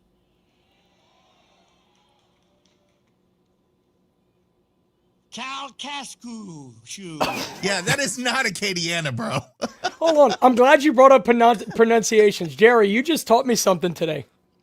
So it's des Almonds? That's how you pronounce. How do you pronounce that? Is that how you pronounce it? We say des Almonds. That's how My they whole pronounce life I it. thought it was de Alamo. De My Alamo. whole life I thought it was de Alamo. Now we're okay. So I'm gonna give you a prime example. In that New Orleans area, the Anglo-Sax, a lot of it. For example, one of my best friends is a Dalcombe. His family founded the town of Dalcombe. You know how they pronounce it in New Orleans? Dalcambre. Stupid. Of course they do, because they dumb. But that's it's different. It's like Trahan Trahan, but we always say des Almonds. Even the people in des Almonds call it des Almonds. So Blake Trahan, Trahan. I don't know where that came from. Blake Trahan played for us. My brother's so stupid. I listened to him because I'm an idiot. He goes, he pronounces it Trahan, right? I was like, yeah. He pronounces it Trahan. So for like the first 3 games, I'm pronouncing it Trahan. Nobody corrects me. And then I'm listening to him interview, and he introduced himself as Blake Trahan.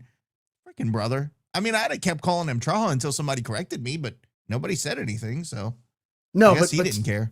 To your point, like Allen Parish, Calcasieu, that's a little. I mean, I can say Cameron just because it's on the coast, and you've got a lot of Cajuns on the coast, east to Vermilion Parish. But definitely, I would include Terrebonne. I would include Lafourche. Like Lafourche, honestly, they got thicker accents in some of those parts, especially in South Lafourche, by where Coach O and Bobby Hebert are from. They got thicker Cajun accents in some places here. Honestly, like down the bayou, down Galliano in that area, it's pretty hardcore Cajun. So, yeah, I'd say Acadiana goes to the east. I would say it's more south. So, like more of the south, like south of St. Landry Parish, I would say, all the way to about Lafourche. West to about Jeff Davis is where that maybe getting into Calcasieu, but yeah, I wouldn't include St. Charles Parish. I wouldn't include Alamo. Yeah. Well, remember the Almonds ends. I think it ends with an S, so it's not quite the same. I will say you. I'm still laughing at Calcasieu. Calcasieu. So many times, but he looked at it like he's trying to like think it through as he's reading it. I don't know. I'm sorry. No, you made a good point though, Jerry, and you said it actually pretty well. The Bayou Cajuns and the Prairie Cajuns, that's a thing. They're different, man. And they do. Look, yeah, if you compare somebody Cajuns is the point. if you compare somebody in Church Point compared to somebody in Galliano, they're both Cajun, but they're different. They're different types of Cajun, but they're still Cajun. So whenever like we're coming back from New Orleans and I'm driving in Morgan City and anywhere from Raceland on, I consider that Acadiana. I mean, it's for sure. And look, Bryce Tickle, shout out to Bryce, along Highway 90. And that's what I'm saying. If you follow if you follow 90 down, if you're on 90, pretty much you're in the Acadiana area. That's what I think of. Cause yeah, I mean, you just said it right there. And Mardi Gras is the biggest visual that you get between those Prairie Cajuns and those Bayou Cajuns, the way we celebrate it, right? If you go to Basile, it's going to be a whole lot different than if you go down in St. Mary, towards the bayou, down the bayou. They celebrate it in a completely different way. Now it is all the Cajun culture, but it's just in different parts of South Louisiana. So look, the food's just as good in those bayou parishes, man. Mike, have you had a chance to study this and come up with your opinion? I agree. I like you said, it should be more consolidated. Shrink it to the east side of Calcasieu and then like to the west side of Terrebonne and Lafourche. But I agree, it should be more consolidated. And whenever I think of Acadiana Parish, you think of like the south around the water. So I agree with y'all. You knew Josh would be fighting somebody. Yes. Acadiana. What? Well, Lafourche Parish. Lafourche Parish see, here's the thing though. We have to divide, like what we're doing is we're trying to get to the core of Acadiana. The core of Acadiana is the 6 parishes where we're surrounded by. But if you go into Lafourche Parish, yes, Josh, it's part of Acadiana, not the core. It's like metropolitan area and like surrounding areas, right? But I would still consider it part of Acadiana. If you go down to those bayou parishes in Lafourche Parish and Terrebonne, those people have thicker Cajun accents than people here. I mean, it's just the way that it is.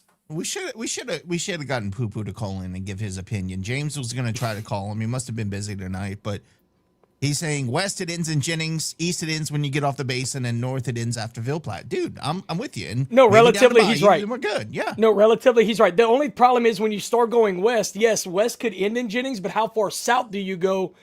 Like, that's what I'm saying. It's hard not to say that Cameron is not in the Acadiana area, because Cameron is so large and it's all along the Gulf. So, like, yeah, it's easy to say, yeah, sure, Acadiana ends in Jennings. That's fine. I agree with that. But it's how far south, if you draw that line, do you give when you start getting closer to the Gulf cities, right? Like the Pecan Islands, that kind of deal. So, but overall, yeah, what James said is completely correct. That's why the joke is, do you live south of I-10? That's where the Cajuns live, south of I-10. And that's why the map is a triangle when you think about it. If you actually look at the map of Acadiana, it's built like a triangle, because anywhere, like the longest part of the triangle is the bottom. If you go from anywhere from like Cameron east to almost in Grand Isle again, which is Jefferson Parish, that whole entire coastline is full of Cajun people. And then you go up north as far as like right under Alexandria would be the limit, like about 30 miles south of Alexandria? Ville Platte. Well, that's about 50 miles? Anything north of Ville Platte that's Arkansas. Well, bro. You make a great point, though, Jay. I'm looking at the map, like in the background right here, because I can see it. Yeah. It is literally almost a perfect triangle when you think about it. Starting at the top of St. Landry, I wouldn't go north of St. Landry. St. Landry's definitely in our, There's a lot of mackerel in Grand Isle, I will say. But I'm just saying, I would start at the tip, and then you kind of it almost is a perfect triangle. I never thought about that. That's awesome. Josh, the first thing you should have done is just not listen to the guy who's not from Acadiana tell us what Acadiana is. I'm just saying. That's what you should have done. I'm kidding. I mean, I got family from Lord. My grandma do. barely I'm spoke. I mean, with you. I got blood. Well, the thing It's is, though, true, it's like but I think it's, I but we agree with can't. you. But the thing is, I do think again, that's why the triangle's important. That's why it's important to understand what the region is as a triangle, because that means there's a lot more land down south. Can I tell Renee something real quick? Renee, I see your comment right here. Y'all getting technical. You know why we're getting technical? Because the more we sit here and just talk about this nonsense, the more I get to sit in my garage and drink Natty Lights. He's not ready to go yet. If we turn this off, I got to go inside with my wife and sit and watch Netflix movies with her. If we shoot the shit right here, I could just keep drinking some beer. So where else you want to talk about? What next? The Metro? You want to talk about the Metro New Orleans area? Let's go for it. I want to talk about your daughter getting in trouble and then telling your wife, wow, yeah, I was tired. I'm glad I didn't have to go to recess because I got in trouble. Yeah, let's talk about that. I got about 100,000 stories That is Cole Gilbo 2 right there, bro. Well, I'll tell y'all a quick one, and it's not even of her. Real quick, my son got in trouble at school today for not using saw fans. When I asked him what happened, what's going on with that, he said, well, today, and keep in mind, my son is in daycare. He's 4 years old. He said we played house at school, and I was the daddy, and I spanked somebody. I was like, bruh. I was like, well, did you hurt him? He said, yeah, that's why I got in trouble. I said, well, how about we keep our hands to ourselves? So apparently I spank my kids too much if that's how they think we play house. Wow. Yeah, well, did they deserve it? This is a question. You know what? I want to thank James for his contribution tonight, man. That's awesome. I appreciate his support all the time. I need to come up with a good sound effect to play every time somebody gives us a little donation like that. I think we can make it a lot of fun. I think also the one thing we can agree on in regards to Acadiana is that no matter how hard they try and want to be us, Baton Rouge is not Acadiana, nor are they Cajun. I wish the national media would catch on to that because, whatever his name is, going back to paying him in crawfish. Dude, we ain't even going to go there. Boys, it's been a lot of fun. I love this song so much, I'm playing it on 2 episodes. But this is a pretty good song, man. Where are we going higher? Boys, it has been a lot of fun. We gotta call it a day. Natty Daddy over there with his Natty Light. I'm telling you, that Natty Light costume is one of the best purchases I ever made. Get him an endorsement. There you go. We're working on it. Working on it. For my boy Mike, for Jerry, for KG, I am Nicholas. You all have a wonderful rest of your evening. We'll see you at the Tigue on Friday night. And of course, as always, we tell you, go Cajuns. You a U-Haul engine, and I'm an old school engine walking across the city. I'm buying feathers by the dozen just to play the dozens. Telling engines stand me, they need to study. I see shiny things, that's what my chief say. I'm walking up the street, painted like stain, painted like E Honda. Don't let me get behind you. Coming with a cloud of ganja. I pass the St. Thomas walking to